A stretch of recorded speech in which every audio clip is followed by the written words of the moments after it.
Tem povo de Deus aí? Amém. Boa noite, povo de Deus. Boa noite. Paz seja convosco. Amém.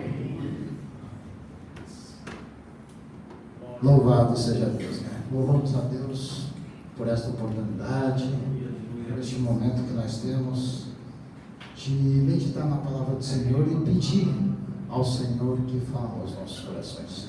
Nós viemos à casa de Deus não somente para pedir, mas também para ouvir a voz de Deus, amém? Você que está em pé, quiser acompanhar, nós vamos ler o Salmo, o tema da campanha, Salmo 31:3, né? Esta campanha abençoada, esta palavra abençoada, aliás, a palavra de Deus, ela é inerrante. A palavra de Deus é uma flecha certeira, vai de encontro à minha, à tua necessidade, amém? Se quiser acompanhar, ele diz a palavra de Deus no Salmo 31, verso 3: porque tu és a minha rocha, a minha fortaleza, assim, por causa do teu nome, me conduzirás e me guiarás. Algumas versões, na minha versão está assim: porque tu és a minha rocha e a minha fortaleza, por causa do teu nome, tu me conduzirás e me guiarás. Feche teus olhos, vamos fazer mais uma oração, pedir a direção do Espírito Santo de Deus. Abra o seu coração, meu irmão, abra o seu coração, porque nesta noite Deus quer falar conosco. Você veio disposto para ouvir, Deus está disposto a falar contigo, amém? Pai amado e santo, neste momento nós nos achegamos a Ti, louvando e glorificando o Teu santo nome. Que a Tua palavra, Senhor Deus, venha cumprir o propósito para o qual foi enviado. Pai, que a Tua palavra, Senhor Deus, que é viva e eficaz, que ela penetre, Senhor Deus, em nossos corações, que nós possamos abrir o nosso coração nesta noite, para ouvir, Senhor Deus, a Sua voz. Usa, Senhor Deus, o Teu servo, que não seja, Senhor, a voz humana que venha a ser ouvida, mas sim o Teu Espírito Santo a nos guiar à verdade. Cada pessoa aqui presente, Senhor Deus, possa encontrar em Ti, ó Pai, a verdadeira rocha, a verdadeira fortaleza, em nome de Jesus, amém? Podemos nos assentar. Glória a Deus. Louvado sejamos. Nós estamos na 51ª semana do ano.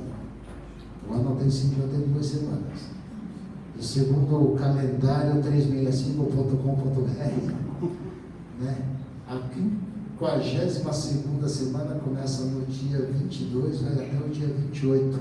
E a primeira semana do próximo ano, ela começa no dia 29 e vai até o dia 4. Então nós estamos na 51ª semana de um ano que tem 52 semanas, 365 dias, 12 meses. Agora as horas eu não vou ter.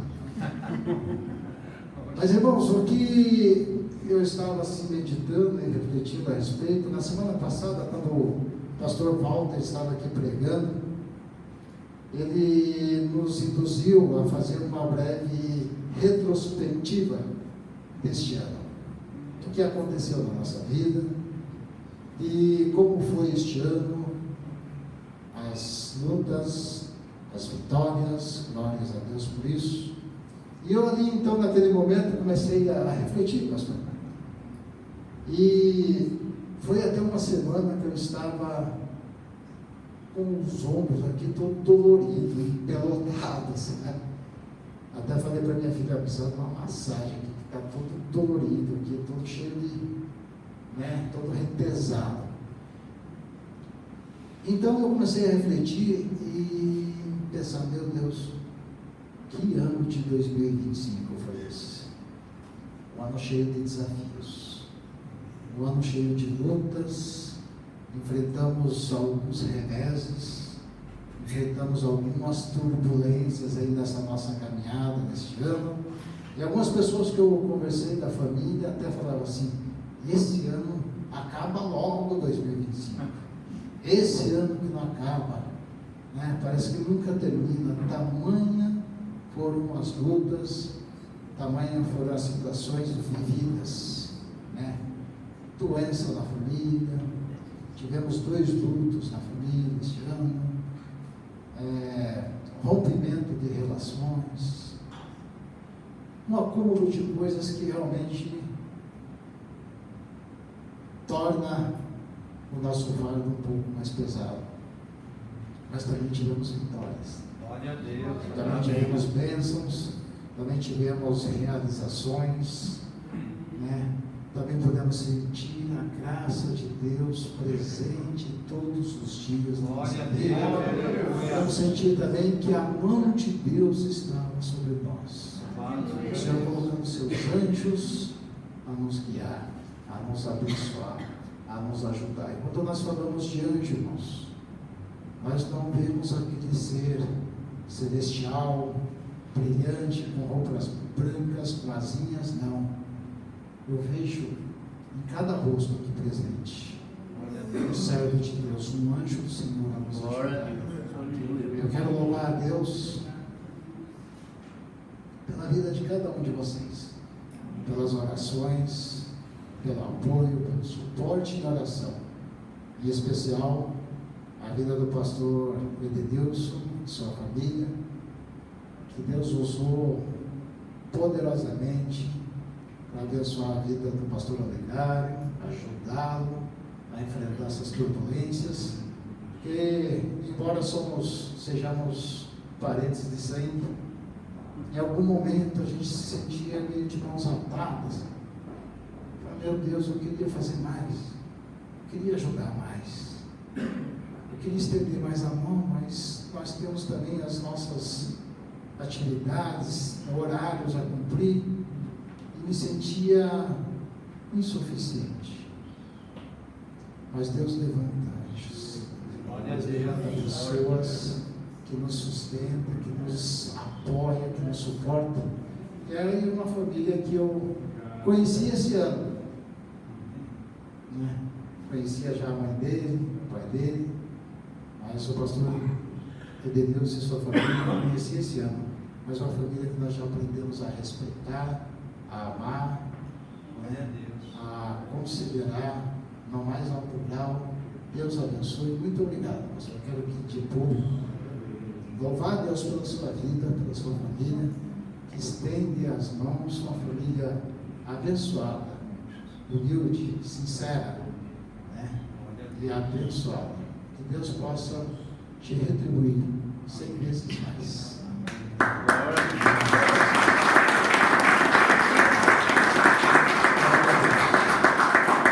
E a cada irmão, a cada irmã que tenho certeza, né, no momento aqui, quando o pastor Walter convoca para a oração, ele sempre fala: este é um culto de oração, irmão. Né? Ele sempre tem aquela vontade imensa de orar. Glória a Deus por isso.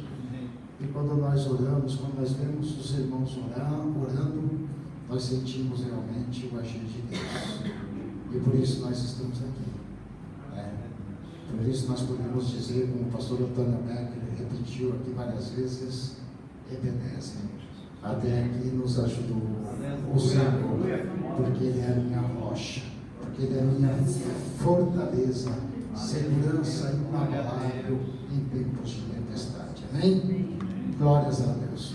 Irmãos, o tema central dessa campanha que nós estamos estudando: Deus é a minha rocha e a minha fortaleza. Ela não é apenas uma frase bonita, uma frase de efeito, mas ela é uma verdadeira declaração de fé, extraída da palavra de Deus, que revela a natureza de Deus. Pois o Salmo 31, que nós lemos aqui, ele expressa a confiança do salmista em Deus. E ele pede a Deus, a sua rocha, a sua fortaleza, que o guie e conduza por causa do seu nome. É esse pedido que você tem feito ao Senhor? É esse pedido que você tem, é essa declaração de fé que você tem expressada diante do Senhor? Porque E essa passagem, ela é frequentemente utilizada, né, nos pedidos de direção, de proteção, de segurança, né, naqueles momentos de aflição. Deus, a minha rocha, a minha fortaleza, me ajude, Senhor. Estende as tuas mãos de poder sobre mim. E nós vemos também a referência bíblica, a mesma referência bíblica, lá no Salmos 18, verso 2, ele tem um verso similar em 2 Samuel 22, 3, que diz assim: o Senhor é a minha rocha, a minha fortaleza e o meu libertador. O meu Deus é o meu rochedo, em quem me refugio. Ele é o meu escudo e o poder que me salva, a minha torre alta. Glória a Deus. Louvado seja o nome do Senhor. E no contexto bíblico e geográfico de Israel, rocha significa um grande penhasco, uma montanha inabalável. E ela vem simbolizar para nós, vem representar para nós permanência, estabilidade, fidelidade. Quando nossas vidas são afetadas pelas lutas, as finanças abaladas, os relacionamentos se rompendo, nós encontramos em Deus a nossa rocha, né? O chão que nunca se move, aquela rocha inabalável, aquele momento de conforto, de refrigério, de estabilidade para a nossa vida, porque a palavra diz: buscar-me-eis e me achareis, quando me buscardes em todo o vosso coração. Amém. E fortaleza, ela significa uma fortificação, uma construção, um castelo. Você deve ter visto em várias imagens que sempre um castelo, aquele forte, né, ele é construído sobre uma rocha, ele é construído no monte mais alto, né, e representa então esse lugar seguro, onde o exército se refugiava, né, do inimigo. Ele representa proteção, refúgio e segurança absoluta. Amém. Deus é o nosso amigo seguro nos momentos de ataque, nos momentos de aflição, nos momentos de medo.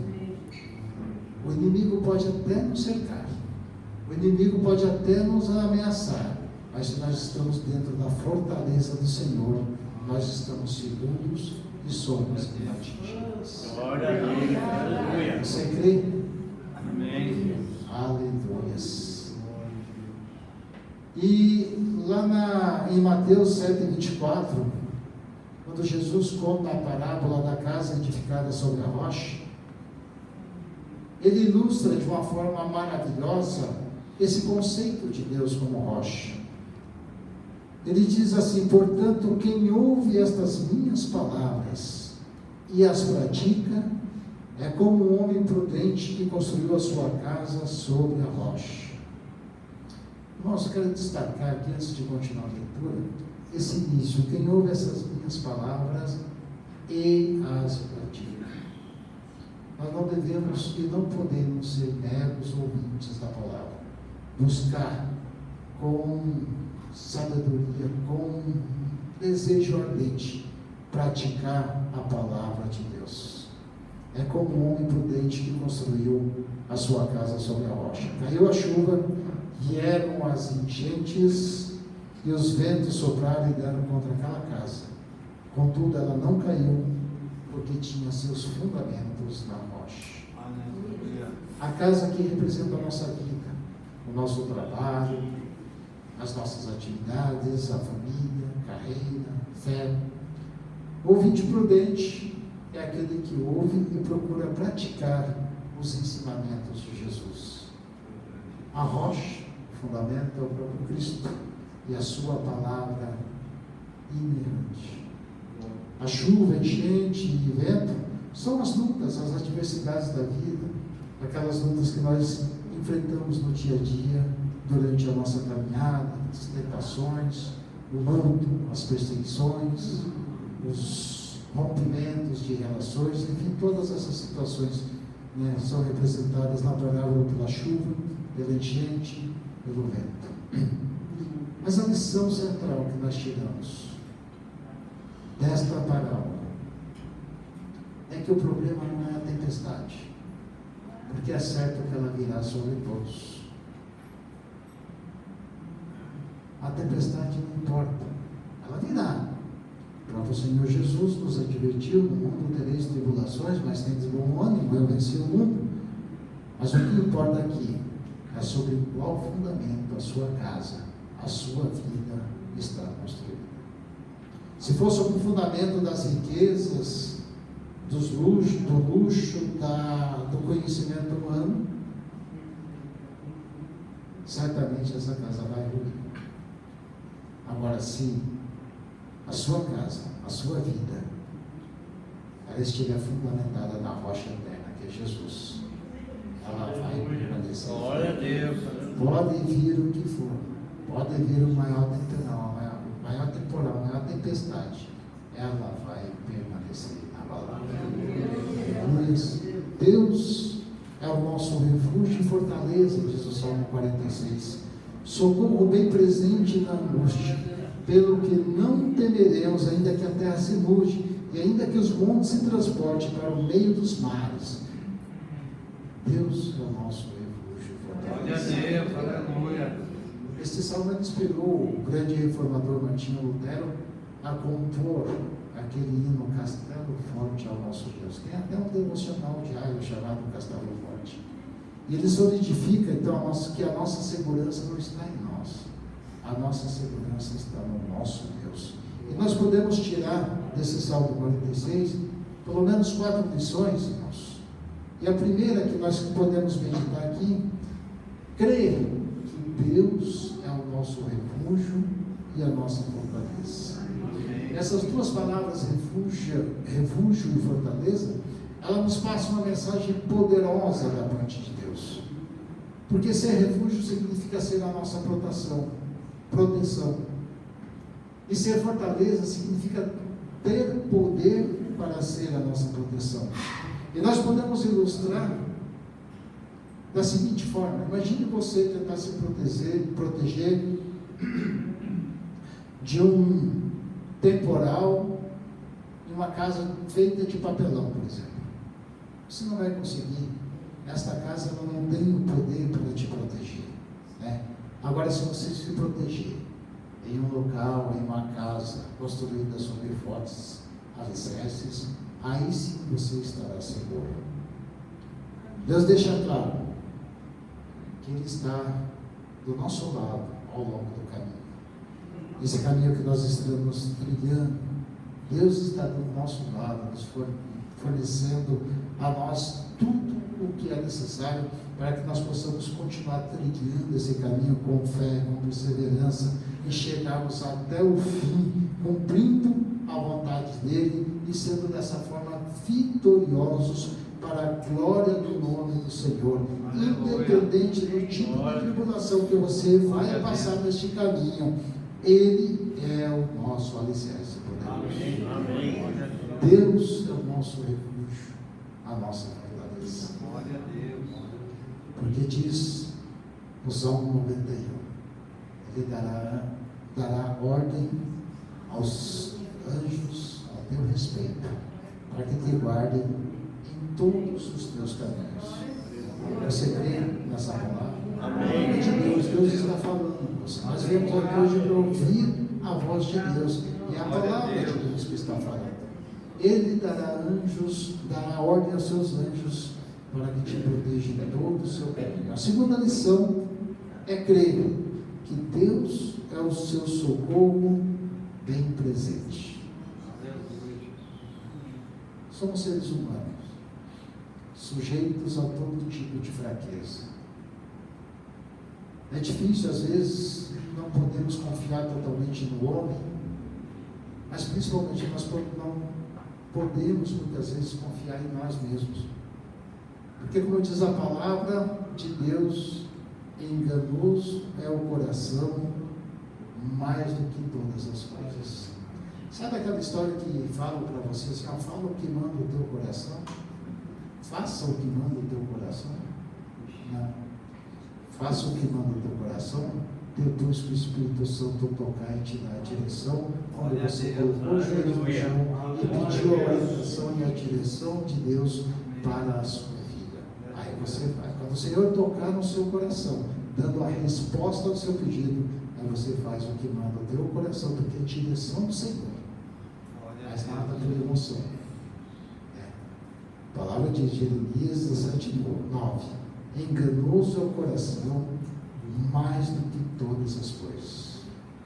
Porque quando nós estamos trilhando o nosso caminho em busca da nossa vitória, as tribulações, os medos, algumas situações podem aparecer na nossa vida e nós podemos ser impactados pelas dificuldades do caminho. E daí as nossas fraquezas podem aparecer para nos atrapalhar. Deus sabe disso. E por isso que ele diz lá no Salmo 46:1 que ele é socorro bem presente nas tribulações. Glória a Deus. E nós podemos ilustrar também prestando atenção em uma criança que está aprendendo a andar.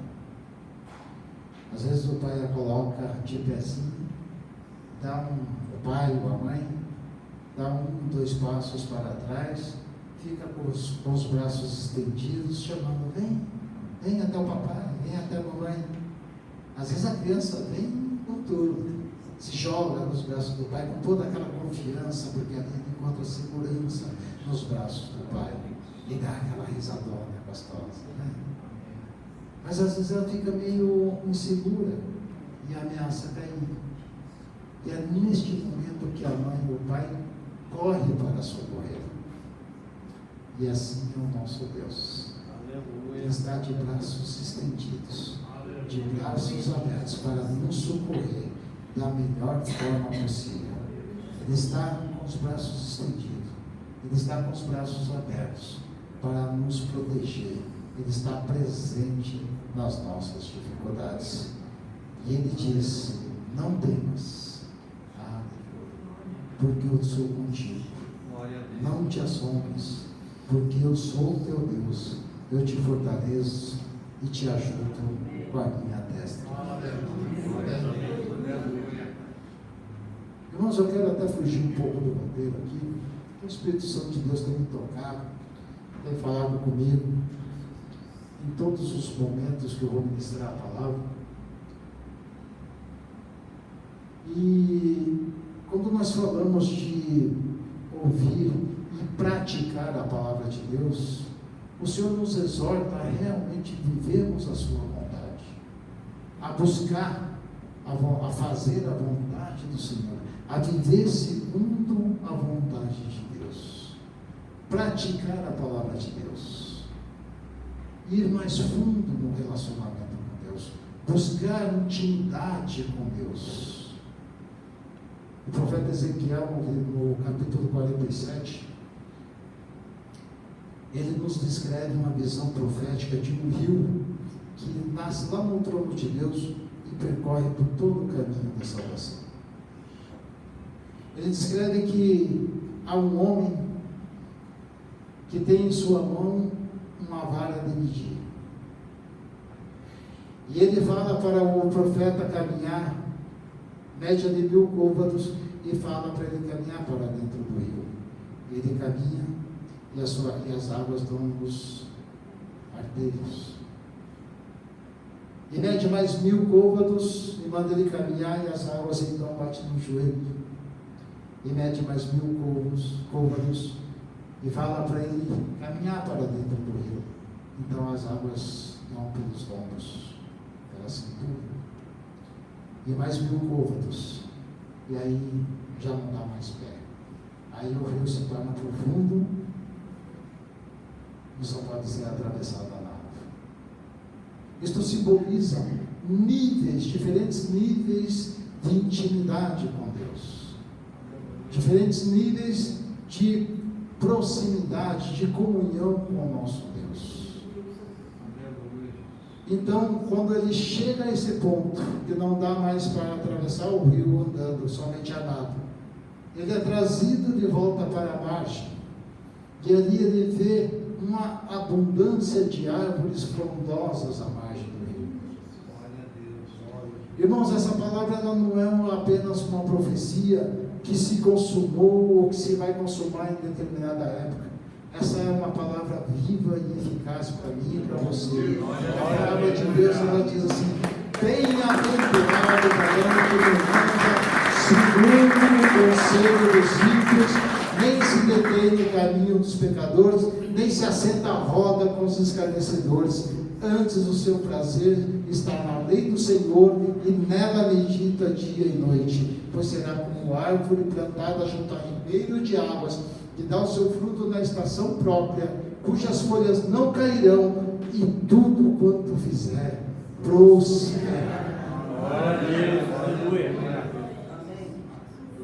Louvado seja Deus. E uma das formas de nós praticarmos a palavra de Deus é exercendo o amor através do perdão.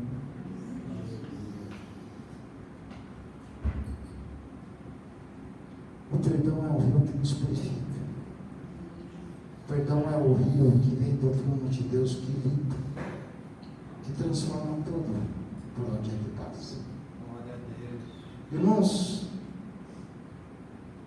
quando nós olhamos para a Escritura, nós vemos o Senhor Jesus nos exortando, nos advertindo, lá em Mateus 6, 14 e 15. Porque se perdoardes aos homens as suas ofensas, também vosso Pai Celestial vos perdoará a vós. Lembre, nós estamos falando de viver, de praticar a palavra de Deus. Glória a Deus. Se nós queremos encontrar abrigo, refúgio na rocha, na fortaleza que é o nosso Deus, nós precisamos estar em íntima comunhão com o nosso Deus. E nós estamos nessa intimidade quando nós observamos, procuramos praticar a palavra de Deus.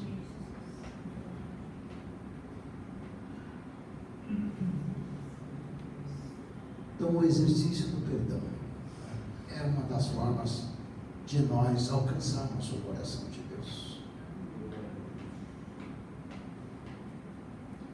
Guardar mágoa, ressentimento, falta de perdão, isso é como a gente tentar represar um rio. As águas ficam sujas, estagnadas, e a vida que devia fluir através dela fica parada, não flui.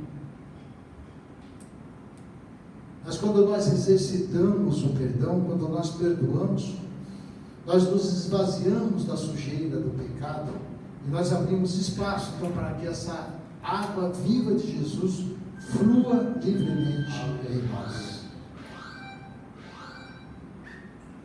E perdoar, o Senhor Jesus nos ensina que é um imperativo, não é uma opção.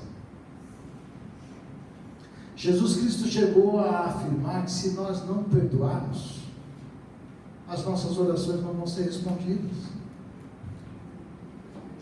Não adianta você trazer a sua oferta diante do altar. Se você não perdoar, você se entrega aos verdugos da consciência, aos flageladores da alma. Ou seja, se você não perdoar, você não terá paz.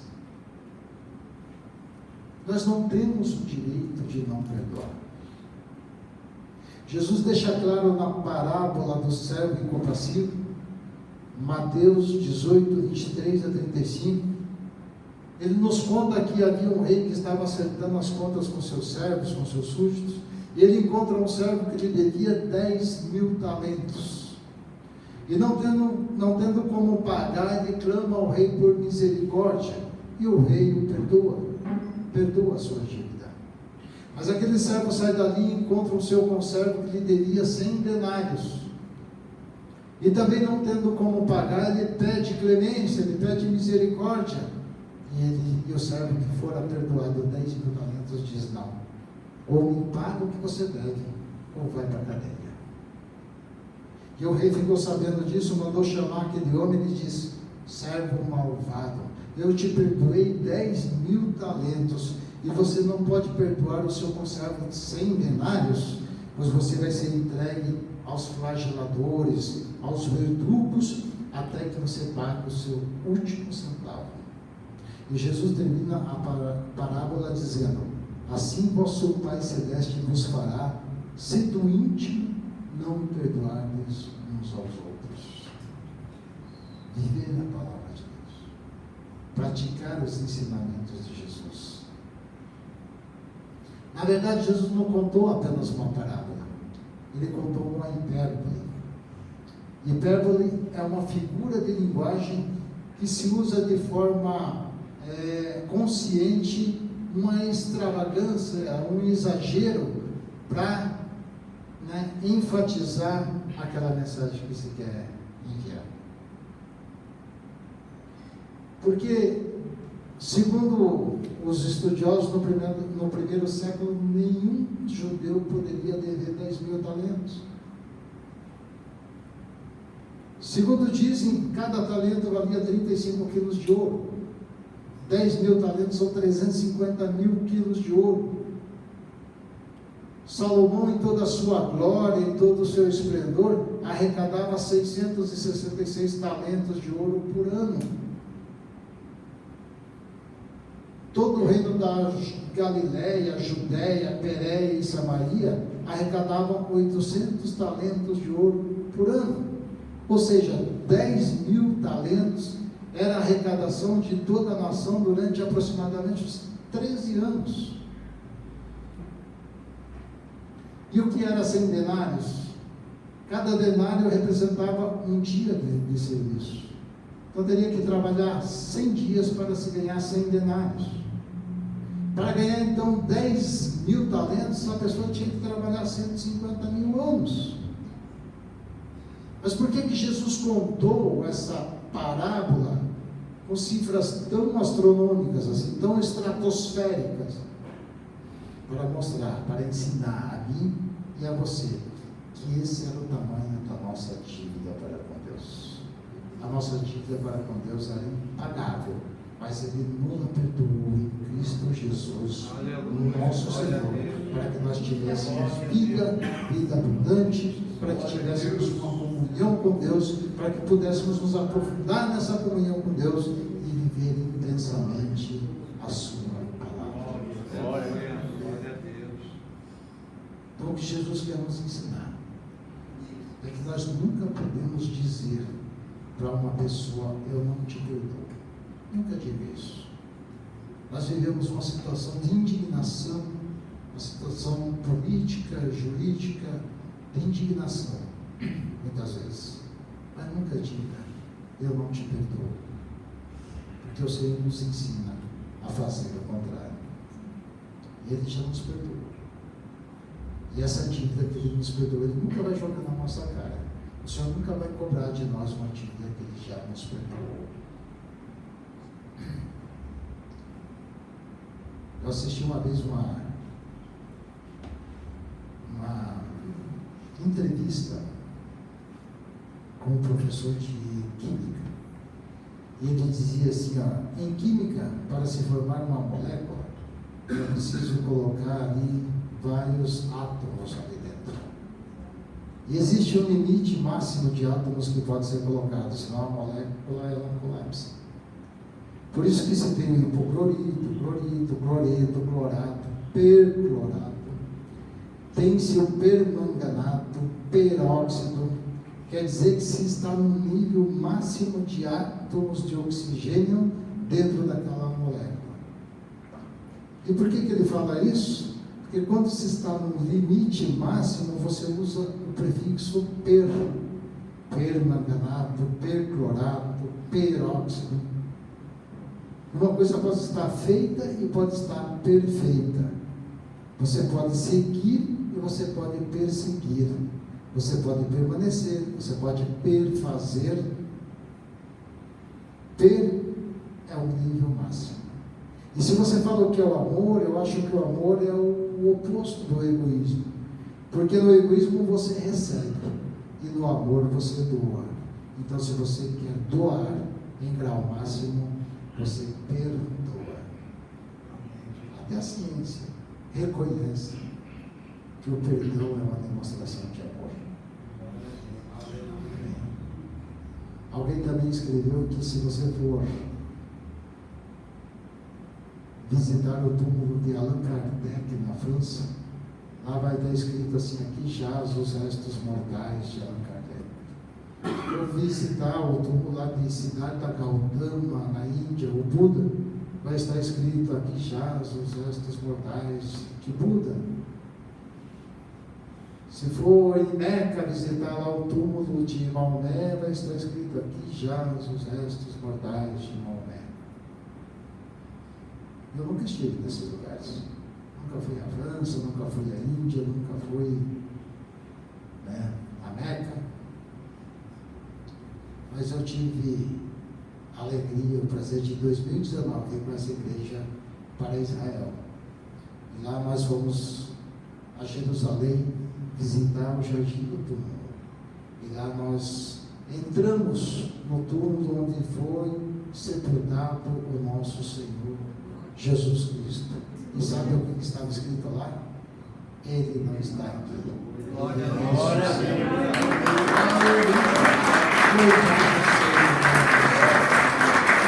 Glória a Deus. Ele ressuscitou, ele venceu a morte. Por amor de mim, de você, para que nós tenhamos essa vida abundante com Deus.